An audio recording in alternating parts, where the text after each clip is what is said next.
बाबू यूपी 45 अम्बेडकर नगर से।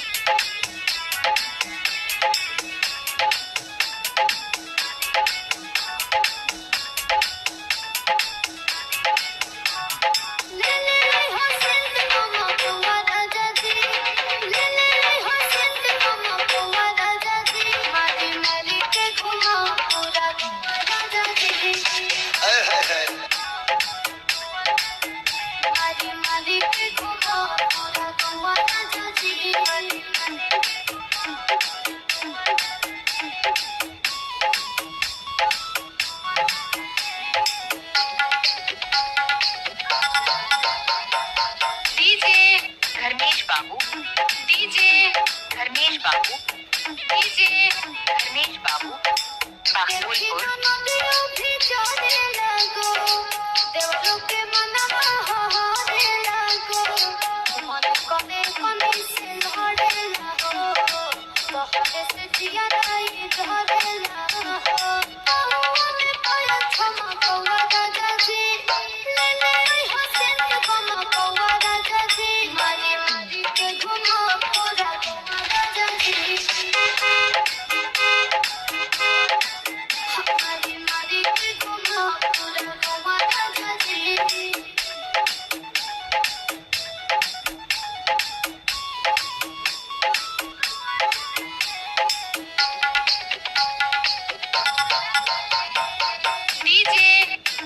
बाबू डीजे धर्मेश बाबू डीजे धर्मेश बाबू बागुलपुर।